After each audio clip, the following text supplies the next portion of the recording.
Hey everybody, welcome to the show. Around the Nation right here, Jeff Waldorf with you. We got a great show for you guys today on this Thursday evening.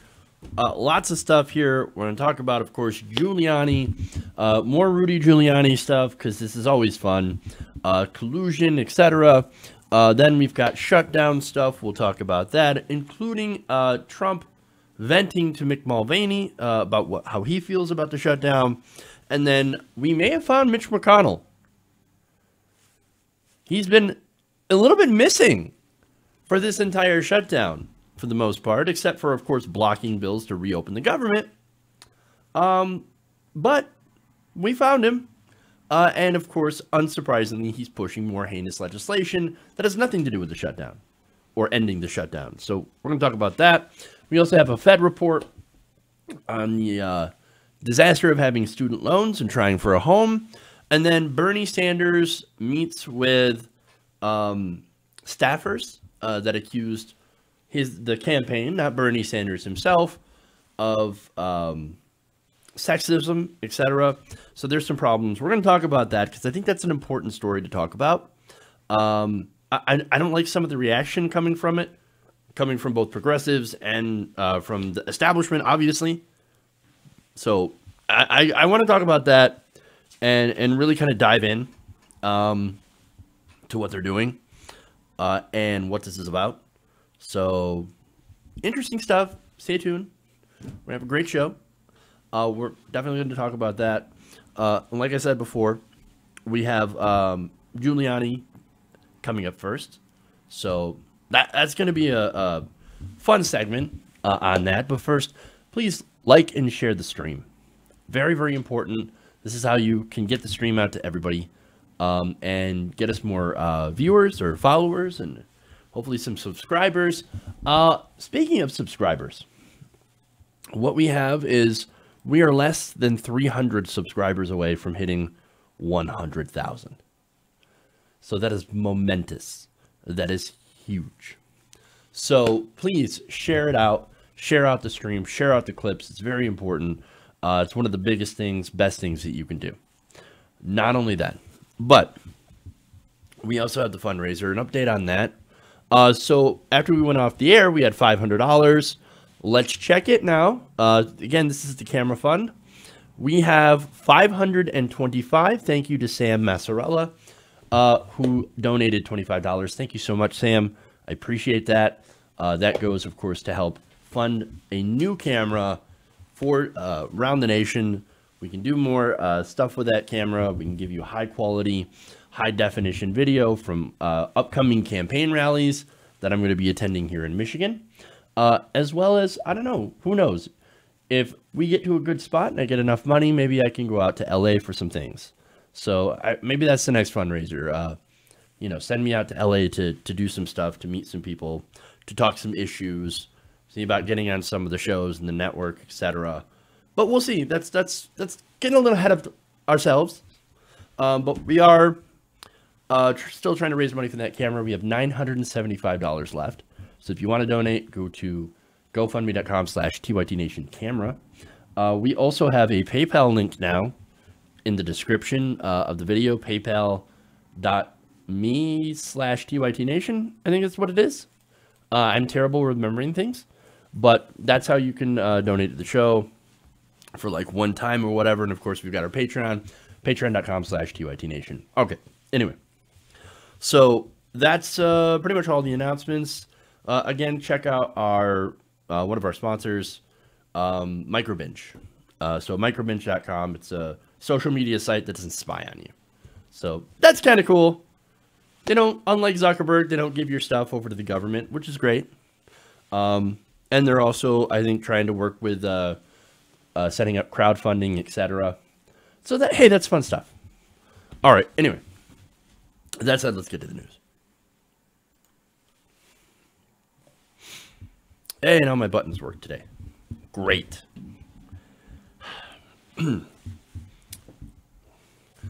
President Trump's lawyer, Rudy Giuliani, recently just admitted that members of Trump campaign had colluded with Russians during the 2016 presidential election campaign, despite previous statements that, oh, no collusion, no collusion at all.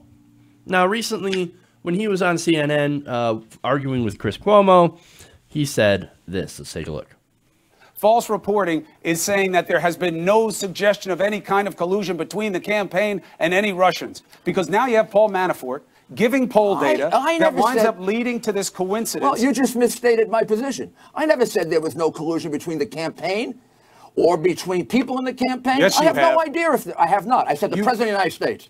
There is not a single bit of evidence the President of the United States committed the only crime you could commit here, conspired with the Russians to hack the DNC. First of all, crime is not the bar of accountability for a president. It's about what you knew, what was right and what was wrong, and what did you deceive about. Those are going to be major considerations. The president did not. He said nobody had any contact. Tons of people had contact. Nobody colluded. The guy running his campaign, he didn't say was nobody. Working on an issue at the same time as the convention. He said he didn't. He didn't say nobody. How would you know that nobody in your campaign? He actually did say that, Rudy. He said nobody, and then he said, as far as I know. He said it in a. Well, as far as he knows, that's true. Oh, man. I mean, as far as he knows, that's true. I don't know if I believe you. Now, here's the funny thing, right? So, is it possible that somebody did, in this case, Paul Manafort, colluded with people connected to Russia in order to help the campaign? Yeah, that's absolutely true. I mean, that could definitely happen. That he would not know. I mean, for example, let's go back to Bernie Sanders, right?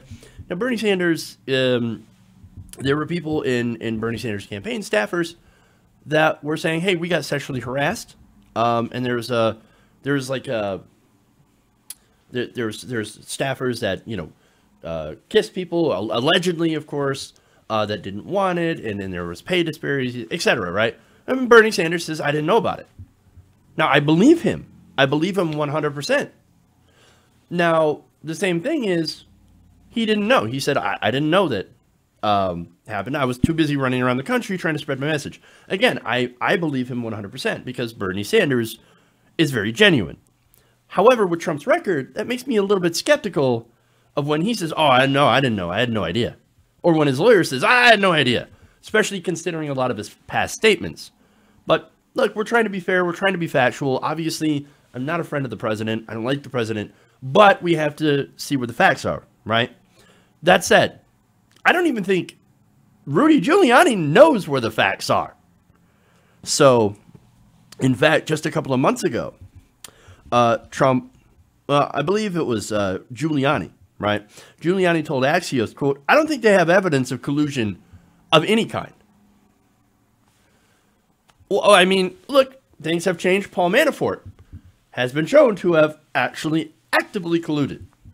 So now he's like, well, it turns out, yeah, we do have evidence. And now he's changed that. Now, look, is it a possibility that he didn't know before? Maybe. And again, to be 100% fair, maybe he didn't know. Maybe he didn't know. Maybe that's news to him. I don't know. We'll see. We'll see. But the thing is, that didn't just mean the president. That meant everybody. Everybody in the campaign. And so he said, well, we had no evidence of anybody in the campaign or anybody or the president doing any sort of collusion. It really comes down to whether you believe Rudy Giuliani or not. And I have a tendency to not believe him because of how much he has lied previously. In fact, here's the thing. According to the Washington Post, the Trump team has moved the goalposts on this very question of collusion no fewer than 10 times after initially denying any contact at all with foreign entities. This appears to be the first time anybody has, I think accidentally in this case, acknowledged the possibility that somebody colluded without Donald Trump's knowledge. Now again, that's really, really important. That's your question. You're not going to get Trump on collusion if he didn't know about it or if he didn't do it. So again, that's the question, right? Now, Paul Manafort, going back to him, Paul Manafort was sharing polling data with a Russian, Konstantin Kilimnik, who is basically related to Russian intelligence or connected to, in some way, to Russian intelligence. So, look, did Trump know about that? That's the question. I don't know. Does Mueller know? Perhaps. So again, that is the question. But it is bizarre, right? To me at least, that Giuliani either doesn't know these things or he knows these things and is constantly lying about them. I can't tell which. Either he's the most incompetent lawyer in the world, or, and actually I don't really think there's much of an or, I think he is incompetent, but some people seem to have the theory that Giuliani is secretly working against Trump. But I tend to believe the first thing, which is that he's super incompetent and has no idea what he's doing. Nonetheless, there was collusion in the campaign, and either Giuliani didn't know about it, or he's lying. We'll have to see which one is true. Okay. Moving on.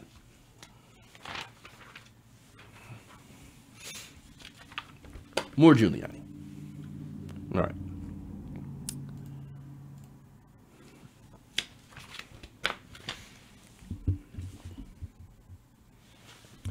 Now, following Rudy Giuliani's disastrous interview on CNN, the president's lawyer decided to go back to a familiar talking point while clarifying his comments. Now, he's like, oh, I didn't do collusion. The president or anybody related to the campaign, at least the president, didn't do collusion. I know we previously said everybody didn't do collusion. We didn't know. But now I'm just saying that the president didn't do collusion. Right. Okay. Now, this is according to New York Times reporter Maggie Haberman. Giuliani released a statement on Twitter that she had posted. He said, to clarify my comments during the Cuomo interview last evening, because they have been misinterpreted, I issued the following statement. I represent only President Trump, not the Trump campaign. There was no collusion by President Trump in any way, shape, or form. Likewise, I have no knowledge of any collusion by any of the thousands of people who worked on the campaign. Now, remember, during that interview, Giuliani made a bunch of claims. In fact, he said there was no collusion. Why don't we take a look at that video again? False reporting is saying that there has been no suggestion of any kind of collusion between the campaign and any Russians. Because now you have Paul Manafort giving poll data that winds up leading to this coincidence. Well, you just misstated my position. I never said there was no collusion between the campaign or between people in the campaign. Yes, I have no idea if I have not. I said the President of the United States. There is not a single bit of evidence the President of the United States committed the only crime you could commit here, conspired with the Russians to hack the DNC. First of all, crime is not the bar of accountability for a president. It's about what you knew, what was right and what was wrong, and what did you deceive about. Those are going to be major considerations. The president did not. He said nobody had any contact. Tons of people had contact. Nobody colluded. The guy running his campaign he didn't say was nobody. Working on an issue at the same time as the convention. He said he didn't. He didn't say nobody. How would you know that nobody in your campaign? He actually did say that, Rudy. He said nobody, and then he said, as far as I know. He said it in a... Well, as far as he knows, that's true. I will never get tired of that. Actually, you know what? He did say that. I mean, as far as it... That's basically Rudy Giuliani's response. I love that. But here's the other thing, right? So, no collusion, right? I never said there was no collusion. No, you did say that. That was in his explainer statement. Now, I want to point out, by the way, related to this. So, no collusion in the campaign, right? So this is how the narrative has changed over the over the last couple of years when it came to this, right? Now, this is starts out in November 2016, right? So they said, and this is former Trump aide Hope Hicks on communications between foreign entities. She said, it never happened. There was no communication between the campaign and any foreign entity during the campaign. Notice how he said the campaign, right? So here's the campaign saying, oh no, there's absolutely no communication. Now, see how this narrative changes. February 2017, there were no communications to the best of our knowledge. I mean, there could be communications, but we don't necessarily know. And this is Sarah Huckabee Sanders saying this is a non-story because to the best of our knowledge, no contacts took place. However, that changed in March of 2017 when Donald Trump Jr. came out and said, actually, we did have communications. However, we didn't have any planned meetings. In fact, Donald Trump Jr. says, did I meet with people that are Russian? I'm sure I did, but none of that were set up. None that I can think of at the moment, and certainly none that I was representing the campaign in any way, shape, or form. Now that, of course, changes to the Trump Tower meeting. July 8, 2017, Don Jr. said, there was a planned meeting at Trump Tower, but it was primarily about adoption and not related to the campaign. He said, we primarily discussed a program about the adoption of Russian children that was active and popular with American families years ago and was since ended by the Russian government. But it was not a campaign issue at the time, and there was no follow-up. And actually, do you know why Russia ended the adoption of children? Because President Obama put in something called the Magnitsky Act. It was basically there to punish Russian billionaires and oligarchs. Interesting. Now, they're continuing the evolution of this as more stuff continues to come out during that time period. July 9th, they said, well, the meeting was planned to discuss the campaign. However, the information that I didn't get wasn't meaningful. That's basically Don Jr. saying, look, if they had meaningful information, then yeah, we were trying to get that. We were trying to get dirt on Hillary, but they didn't have it. They didn't have any, so we were bored and we were kind of upset, so we walked out, we were done with the meeting. Okay. In fact, Trump Jr. said no details or supporting information was provided or even offered. It quickly became clear that she, Natalia Veselnitskaya, of course, said, had no meaningful information. December of 2017, the narrative of collusion. I mean, okay, so there was collusion, but it's not even a crime. In fact, President Trump said there's no collusion, and even if there was, it's not a crime. In May of 16th of 2018, Giuliani had said, even if meaningful information were obtained, we didn't use it. Oh, wait a minute. So notice the evolution of all that. I mean, oh yeah, no communication whatsoever. Actually, there was communication, but no meetings. Actually, there was meetings, but nothing meaningful. Actually, if there was anything meaningful, that we at least didn't use it. Wow, man. In fact, May 19th of, this is on May 16th of 2018 still. Giuliani says, even if it comes from a Russian or a German or an American, it doesn't matter, and they never used it, is the main thing. They never used it, they rejected it, and if there was collusion with the Russians, they would have used it. Okay, all right. May 19th of 2018, there was a second planned meeting about foreign help in the election, but nothing came of it either. Now, the New York Times reported on Sunday on yet another meeting about getting the foreign help in the 2016 election. This one came 3 months before the election and featured Donald Trump Jr. and an emissary, George Nader, who said that the princes who led Saudi Arabia and the United Arab Emirates wanted to assist Trump. So now that's just not Russia. Now we're getting in Middle Eastern leaders like Saudi Arabia and the UAE. Now, again, a lot of people focus on just the Russia part, right? But you have to understand that there are governments out there, including Israel, who are, look, we're the most powerful, considered the most powerful nation on earth, right? So, of course, all these other countries, that's a weird Freudian slip, all these other countries want to influence us, right?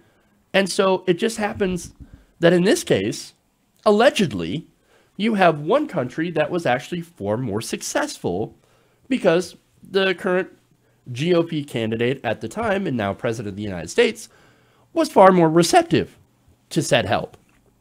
That said, we do have ties with Saudi Arabia. Saudi Arabia does a ton of lobbying in Congress. You also have AIPAC, Israel, that has a ton of influence on our politicians. And now Russia just seems to have a lot of influence over certain politicians.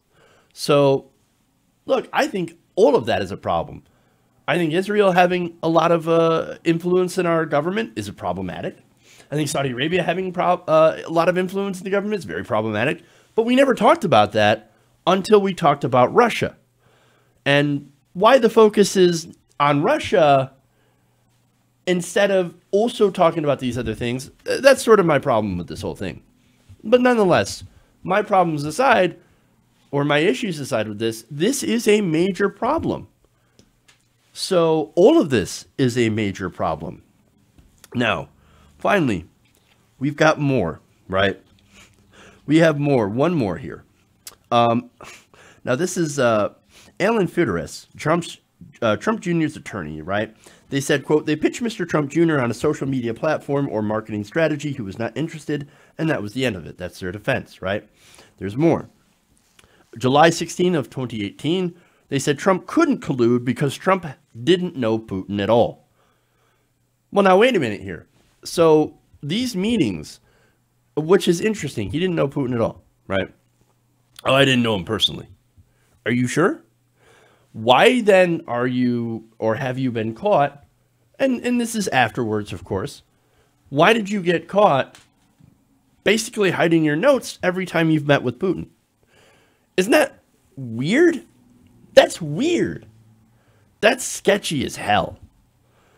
So if you're like, at one point, he literally went and took the notes away from his staffers, from his interpreters, because he didn't want anybody to know what they talked about when they were alone. In fact, Trump was alone with Putin and his interpreter, no American officials whatsoever. Is that not shady as shit?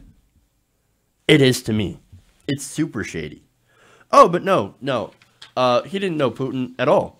Well, it seems like they had a pretty chummy relationship afterwards.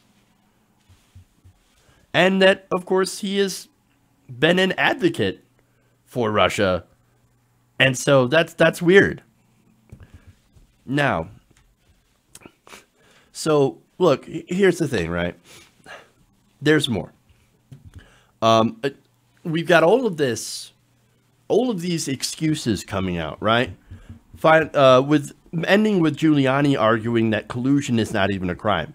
He says, I don't even know if that's a crime, colluding with the Russians or with anybody. Giuliani said on CNN, hacking is the crime. The president didn't hack. He didn't pay for the hacking. And on Fox, he said, I've been sitting here looking in the federal code trying to find collusion as a crime. Collusion is not a crime. So again, it went to no collusion, to maybe, to it's not a crime, till Trump himself didn't do it. We didn't know if anybody else did it. So now what's next? Well, what's next is attacking Hillary Clinton, since they seem to have exhausted their playbook. In fact, he claimed that Hillary Clinton was the one who colluded with Russia and says, well, now everybody's ignoring it. Now, you guys know I'm no Hillary fan, right? But I do know a bullshit deflection when I see one. Now, Giuliani, he made a huge mistake because he was caught either being the worst lawyer in the world or being so completely dishonest and lying all the time. And look, when you get caught lying as a Republican, as they have shown, what do? Their first move is to point the finger at either Obama or Hillary and blame them. You guys ever take responsibility for anything? I'm just curious. I've never seen a Republican take responsibility for anything. And so I asked that question, but in reality, we already all know the answer because it's so goddamn obvious in front of us. Now, as far as the other answers and whether or not Trump knew there was collusion in his own campaign, I don't necessarily know, but I guess that's for Mueller to find out and for us to hear about and report on later. Okay. So, I'm going to take a quick break. We'll come back. We got shutdown news too. So stay tuned with us. We'll come back in a couple minutes or so for the rest of the show. Stay here. I'll give you updates and things on the funds, fundraisers and stuff like that. So just stay here. We'll be right back. Around the Nation.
Everybody, welcome back to the show. Around the Nation right here. Jeff Waldorf with you. Updates on the GoFundMe campaign. Corey Cunningham has donated $15. Thank you, Corey. I really appreciate that. Thank you, thank you, thank you. I can't thank you guys and gals enough for what you're doing. So thank you so much. I look forward to showing off that camera and showing you guys what you bought.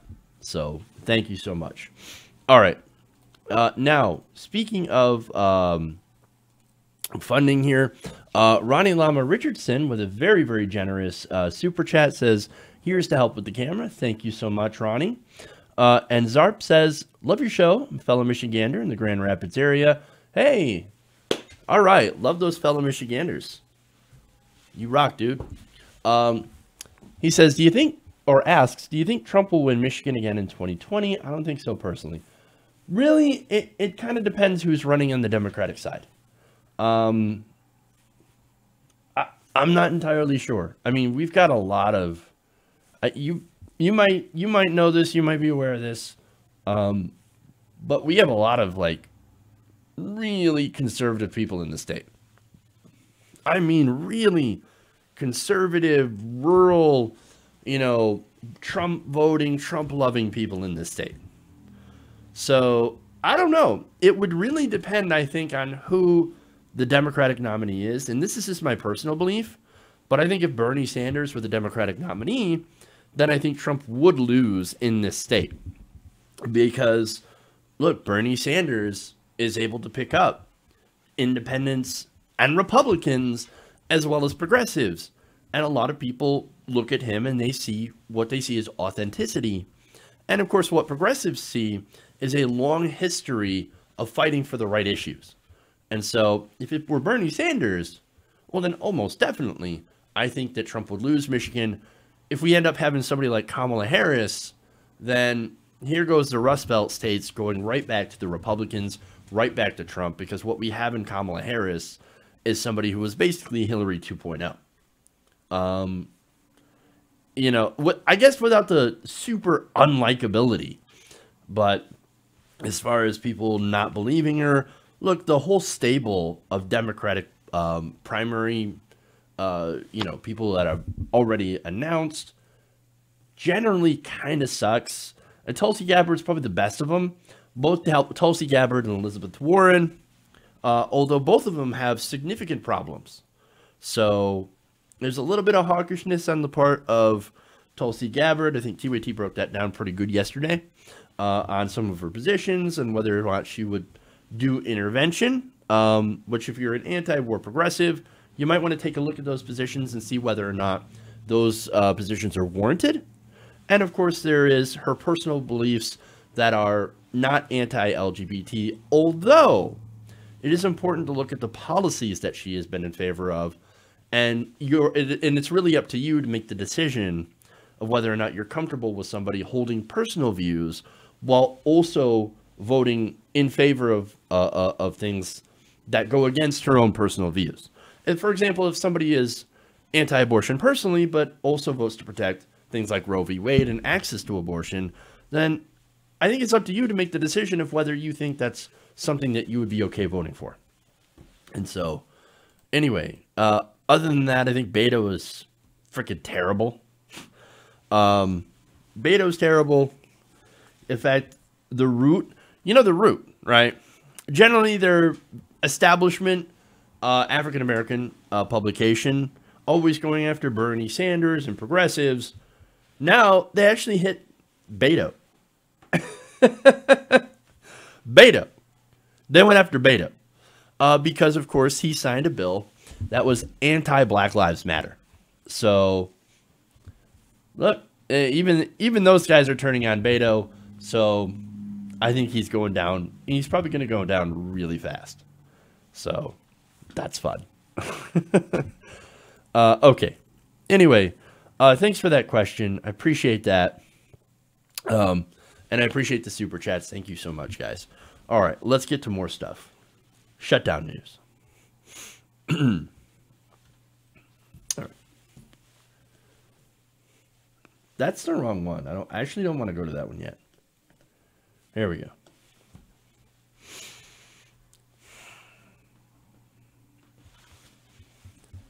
Now, President Trump continues to lash out at his impending loss over his stupid border wall. Now, this government shutdown is continuing. We are now still in the third week. This is the longest government shutdown in history, and there is no end in sight. And according to a New York Times report, Trump has lashed out at Mick Mulvaney for the beating he's taking in the press and the polls. In fact, his acting chief of staff, Mulvaney, he's reported to have said, quote, "We are getting crushed. Why can't we get a deal?"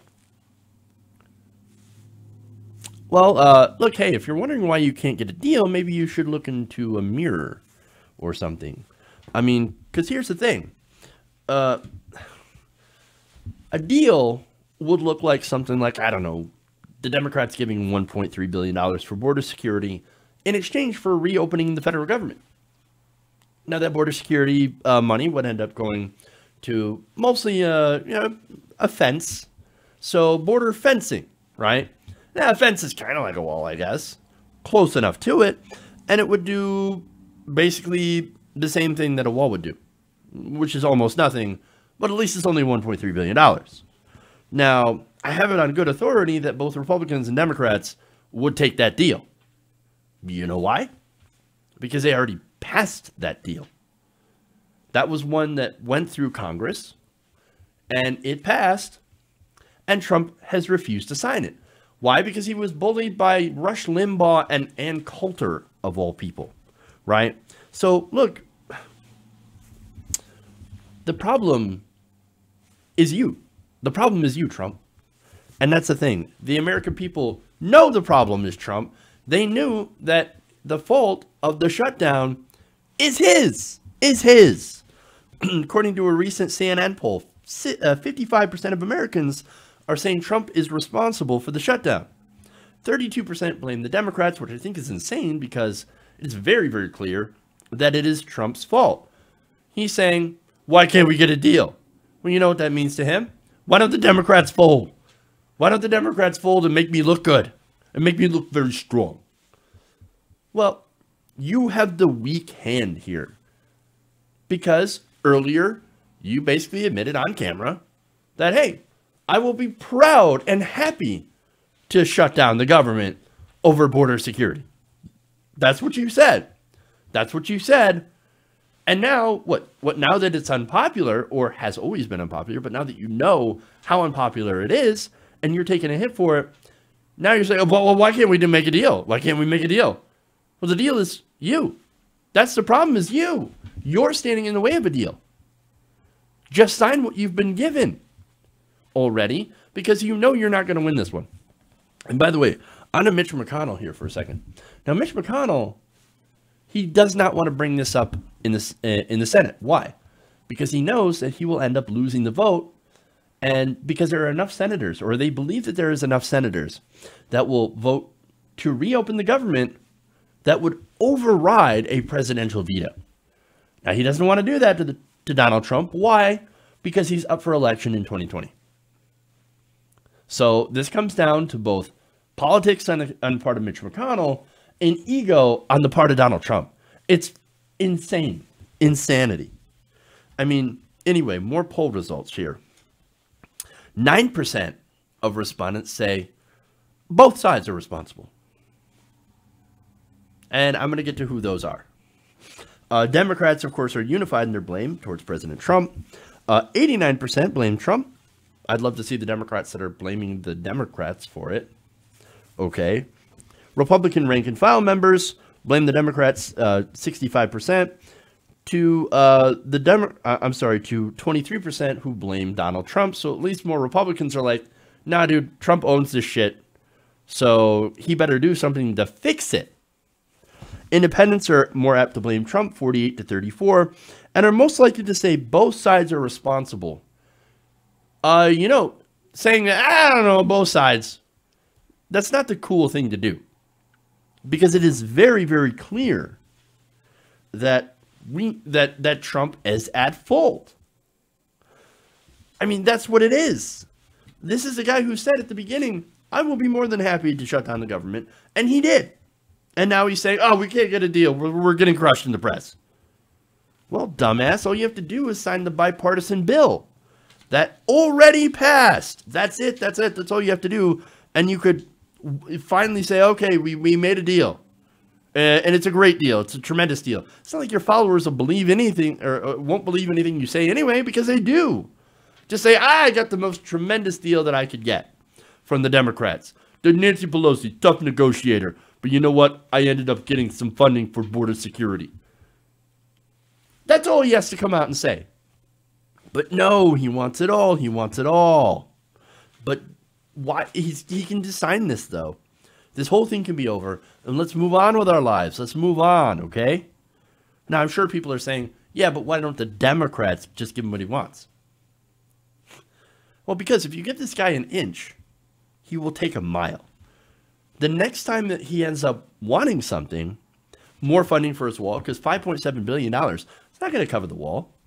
No, that's going to cover a very small fraction that, you know, that it would be a very small fraction of that total cost of the wall, because the total cost of the wall would be somewhere between $20 to $60 billion. So, and then, of course, there's money when it comes to staffing the wall, the surveillance, etc., right? Not only that, but you would have to go through and use eminent domain and take a whole bunch of people's land. And that's not popular, especially in freedom-loving Texas. So that's not a popular position. That's why most Americans don't want this wall. And also, most Americans do not want to shut down the government over this wall. And you think it's bad now. Wait till food stamps run out. Wait till WIC runs out.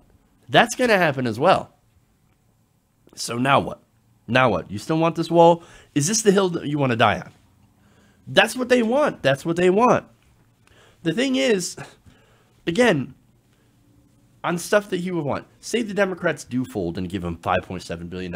What's to prevent him from stopping to get the rest of that money? Or to ban Muslims? He'll just shut down the government because, well, hey, I found something that works. I can get whatever I want. I just have to shut down the government for it. And I don't think that you should be able to hold the government hostage or weaponize people's livelihoods for your political projects. That said, people are going to say, of course, but Obama, the government shut down, President Obama, he shut down the government for 17 days to get Obamacare. For one, that's two different situations, right? So, look, there was a government shutdown over the ACA. This is the President Obama trying to get people health care versus building a wall that has been proven not to work. Most people know that.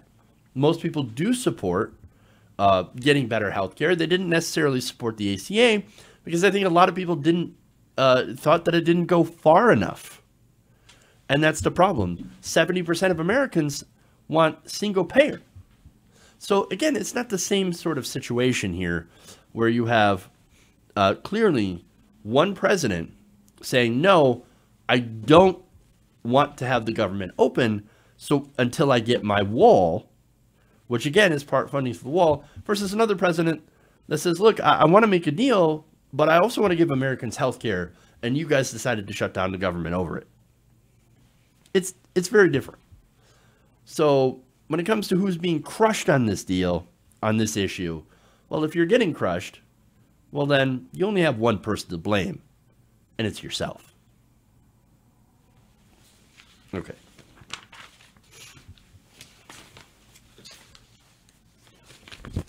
I was going to talk about Cardi B today, but I did not have enough time to go and do that story, make that story.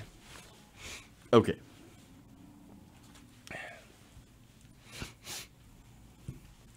Where's Mitch? That's next.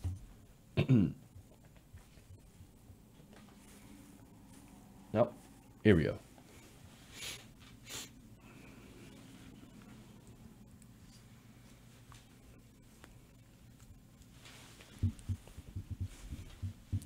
So we are still in the middle of the now longest government shutdown ever. And a lot of people have been asking, well, where's the leader of the Senate, Mitch McConnell? And Mitch McConnell would be able to bring a bill to the floor. The House has already passed a bill to reopen the federal government.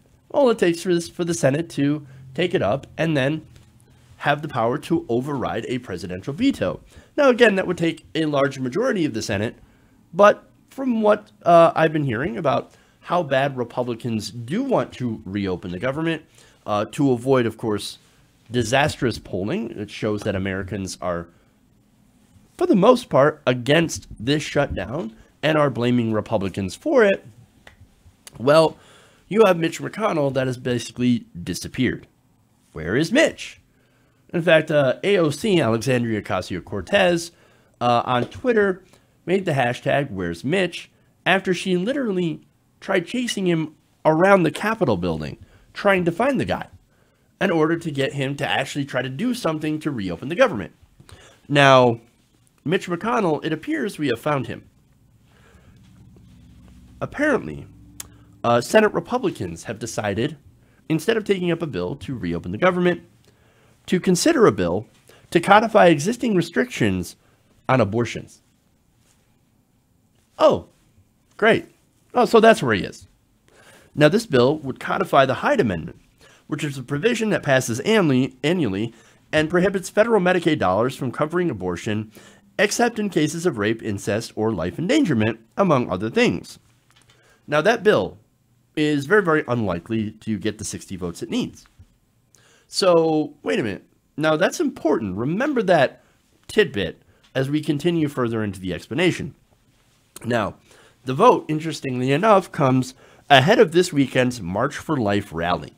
Now, if you are not familiar with the March for Life, it's basically an annual anti-abortion event. So, Mitch McConnell poked his head out of his shell just long enough to, again, first basically protect Israel, and, you know, try to criminalize BDS, and then also to try to further restrict abortion. But nothing about the federal government shutdown. Oh, no. Now, what's interesting is, like I said, there are hundreds of thousands of furloughed federal workers, right, that have actually been called back into work. Now, originally, there were people that were not working, but now are being called back into work and still not getting paid for it. That joins, of course, the hundreds of thousands of others that have been working the entire time and still haven't been getting paid for it. In fact, this is the first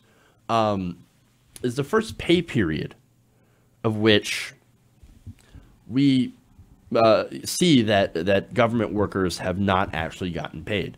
So their checks, $0. How are they going to make rent? How are they going to pay their mortgage? How are they going to pay their car payments? You know that a lot of federal workers live paycheck to paycheck.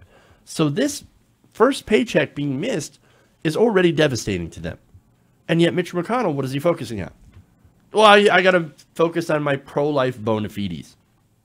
Right. Okay. Now, McConnell, by the way, has had a chance to put forward this legislation. In fact, the House basically passed 2 bills to try to fund the federal government. That did not include funding for the border wall. Now, McConnell blocked those bills as he said that he refused to bring any bill to the Senate floor that the president does not support, saying that the Senate will not, quote, participate in something that doesn't lead to an outcome. Now, that's very important context, because let's go back to this anti-abortion bill. The bill is unlikely to get 60 votes that it needs to move forward. I don't want to bring something to the floor that doesn't lead to an outcome. Wait a minute. Then I think you just broke your own goddamn rule. Look, what McConnell is doing is, of course, he's playing politics. He doesn't want to bring a bill to the floor because he knows that likely there would be enough support from both Republicans and Democrats to break a presidential veto. He doesn't want to do that because he doesn't want to embarrass Trump because, let's be honest, he's afraid of Trump's base. He's afraid of Trump coming after him. He is afraid of Trump's base because he doesn't want to get voted out of office. That's what this is. It is all political, And it's all bullshit. Now, that anti-abortion bill, by the way, goes a little bit further than just codifying the Hyde Amendment. Now, this is sponsored by Senator Roger Wicker, and the measure would prohibit abortion in federal health facilities like VA hospitals, and codifies a Washington, D.C. Hyde Amendment and bans subsidized ACA health plans from providing abortion coverage. Now, wait a minute. So that's an even further intrusion into people's lives. Now, you want to focus on that instead of actually helping people, government workers, and not only just government workers, by the way. A lot of people don't know that these some of these government contractors also contract out. And so you have local businesses that are also not getting money from the federal government that they rely on. So we're losing jobs, we're losing economic activity, economic growth. In fact, there will be a contraction of GDP thanks to this shutdown, and we're losing billions of dollars. Is it worth all that? Apparently, to Mitch McConnell, winning re-election is worth all that. So that's who he is. Sad. Okay. We'll take another quick break here. We'll come back. We got Bernie Sanders. That story, it's a great story. So we'll come back. We'll do that right after the break. Around the Nation.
Welcome back to the show. Around the Nation right here. Jeff Waldorf with you.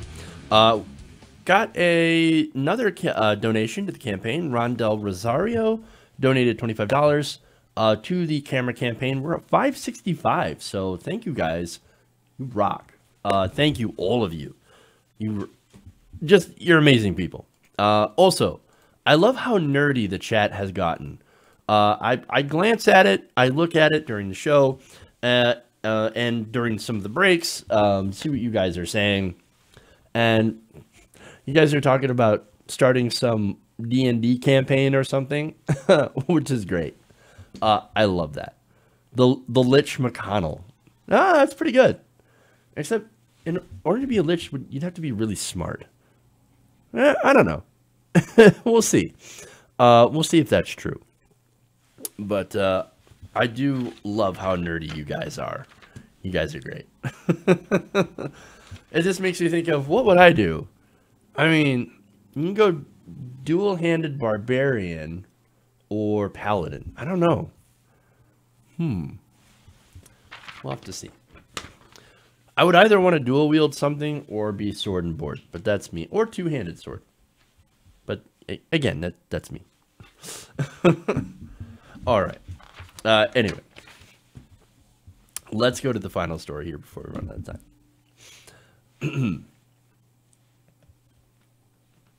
Okay, here we go.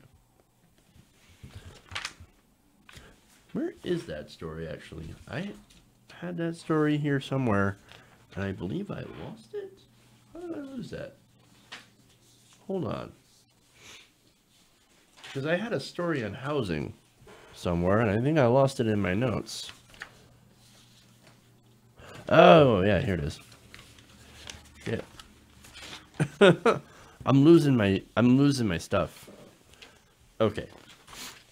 Oh, see, look at that. Paladin. Nice. Nice. All right. So let's do this Fed story first, then we'll go to Bernie Sanders. Okay.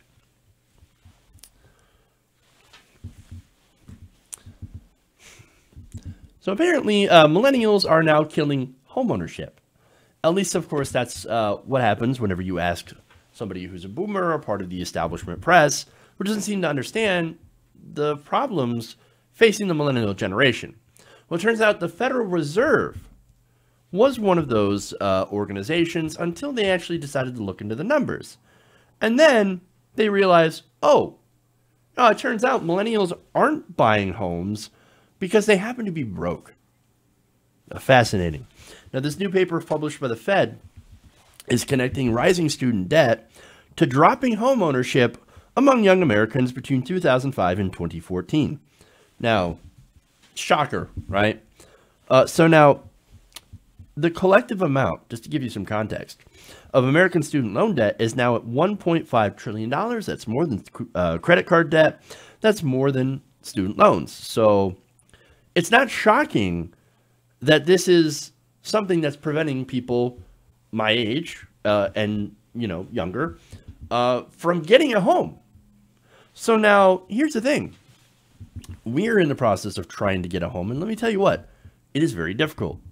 So what we pay here for rent is astronomical compared to what a mortgage would be for a place that's actually larger than where we live. So thinking about getting into a house is kind of a no-brainer, even though it's taking on a lot of debt. Well, it turns out after 30 years, you've got some assets. Having a home, owning a home is actually one of the biggest ways to build generational wealth. So knowing all that, it's like, hey, well, why not, right? Let's find a place that we love in a place that we like, and then go for it, right? So now, anyway, it turns out that getting a home is incredibly difficult if you have student loans. Again, they really do count that against you from personal experience. My wife has excellent credit. She's got an excellent credit score. She's got a pretty decent job, and so she gets a pretty decent paycheck. Her student loans, she has too much of them to where it upsets her debt to income ratio, where she's not able to borrow enough for a home. So that is one way, personally, that impacts home ownership. And so that's my personal experience. Turns out there are a lot of people in the same position that are in our age group. In fact, home ownership, according to the Wall Street Journal, among people ages 24 to 32, fell 9 percentage points to 36% from 45% between 2005 and 2014, according to the Fed. While many factors affected homeowner rate, the Fed said 2 percentage points, or about a fifth, of the decline was tied directly to student debt. That translated into 400,000 borrowers who could have owned a home by 2014, but didn't because of student loans.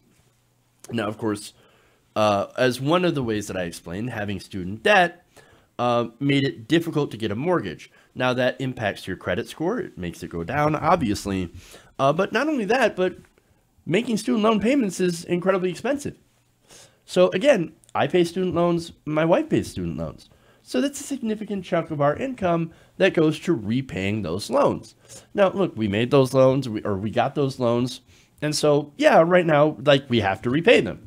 We don't have a choice, as you can't go bankrupt. You can't declare bankruptcy and get rid of those loans. You can't discharge those loans at all. And I do believe that Betsy DeVos got rid of one of the very ways to be able to get those loans off your, that basically get them forgiven after 10 years of paying them on time. So that program's gone. So now people are stuck, students are stuck with student loans for basically the rest of their lives. And that makes it very, very difficult to actually be a part of the economy. Now, the Wall Street Journal interviewed somebody, a young man, Tyler McKinney. Now, Tyler McKinney, who's 25 years old, he graduated from the University of Alaska, Anchorage in 2017. He borrowed around the average $33,000 in student loans. Now, from the Journal, the degree led to a solid job in information technology and a salary of $68,300. Well, goddamn, that is a pretty nice salary, right? I wish they would actually find someone who graduated from a four-year college and who couldn't find a job in their field and is now working for $10 an hour. I would love to see the Wall Street Journal interview someone like that. But even so, they interviewed this guy who's doing extremely well, especially compared to a lot of other 25-year-olds, and they still found that he is unable to buy a home. He says, look, I'm not going to buy anything until I pay off my student loans. So he's renting an apartment for about $875 a month in Anchorage while devoting more than $500 a month towards his student loan debt. His balance is now $22,000. McKinney says, look, I could afford to buy it, but I'm going to wait. He said, if I'm going to buy a house before my student debt was paid off, I'd just be paying off my student debt until I'm in my 50s. I want to get that monkey off my back until I make a few new investments. Or I'm sorry, until I make any new investments. So, look, Tyler McKinney, he's doing very well, and he actually seems to be incredibly smart with his money. I wish I was that smart when I was 25 years old. Nonetheless, even he's like, oh man, I got all this student loan debt I got to pay off. I don't want to be paying it off till I'm freaking 50 years old. I want to pay it off now. I want to pay it off as soon as possible, so I will just avoid buying a house, getting myself into further debt before, until I pay off this debt. And that's what this is. We have consumer debt levels that are insanely high. And it's because of this stuff. It's because of student loans. If only we had a program that, or a system that actually made it so that people could go to college and get an education and get those good paying jobs without having to go into $33,000 or sometimes $100,000 into debt. Wouldn't such a system be wonderful? But instead, we have what we have, and unfortunately, what we have right now is disastrous to young people. And an example, the Fed research says that the burden of student loans right now overwhelms the benefits of going to college. And unfortunately, that is 100% true. Researchers wrote, while investing in post-secondary education continues to yield on average positive and substantial returns, burdensome student loan debt levels may be lessening these benefits. Maybe. No, absolutely. A second Fed report released earlier noted that many young people with student debt are leaving rural areas where they grew up to be in more urban areas. Now, that's sensible. That makes a ton of sense. If you have all this debt, why would you stay in places that don't have opportunity? No, you're going to have to go to a place that has more high-paying jobs. You know what that ends up hurting? Rural areas. So now the cities, more people are going to the cities. That has a higher standard of living, of course, and you need more money to live there. Places like New York and LA have really high standards of living and really high costs of living. And so you need an even better job and an even better salary just to be able to live there in a studio apartment. So, and yet, despite all of this, researchers say that it's still pretty much impossible to buy a home without getting a college degree. They said basically, this is Ralph McLaughlin, Deputy Chief Economist at CoreLogic, Inc. Basically, the only way to get your foot in the housing door is to have a degree, even if it comes with debt. But when you have that debt, you also have that noose around your neck in order, or can't really say noose, but it's more of a weight around your neck that prevents you from getting a mortgage. Look, I've got a brother-in-law, super smart guy, pretty successful. He's gone into the medical field via, I believe it was a physician's assistant, a PA. I mean, he's like, we had conversation. He's like, I'm going to school. He's like, I'm pretty much self-financing here, and I'm taking out student debt as well, the stuff that I can't self-finance. And he's like, my credit score is kind of hell. He's like, I had great credit before I went into this. I've got terrible credit. Now, lucky for him, he's already bought a house, so he doesn't have to face the housing market. But for somebody who does take out that debt earlier in life without having a home and without having a vehicle, well, you're pretty much out of luck if you want to get a home after taking out that enormous amount of debt. So that's what's going on here. And it's disastrous that we have these kind of policies that are anti-student, anti-consumer, and we've got to do something about this student loan debt. It is a bubble. It is going to burst. And who knows what's going to happen if we don't actually fix this. Then we need to fix it now. All right. We'll save Bernie Sanders to tomorrow. I forgot I actually had that extra story in there, so we'll do that. All right, guys. Thank you. Appreciate you watching. Thank you for all the super chats. Thank you for all the donations to the show. We are at still 565, which is fantastic. So thank you guys. We're gonna keep on raising money till we hit that 1,500. So you can donate, GoFundMe.com/DYTNationCamera. Also, for those of you who expressed interest in a PayPal, we do have a PayPal link that is in the description of this video as well if you want to donate through that. Or, of course, set up a recurring donation through Patreon, patreon.com/DYTNation. All right, guys. Follow us on Facebook, or I should say like us on Facebook as well, because we stream there and we put up our videos there as well. So do that, and thank you guys. Love you guys, and remember, change begins with you. Good night, nation. We'll see you guys tomorrow.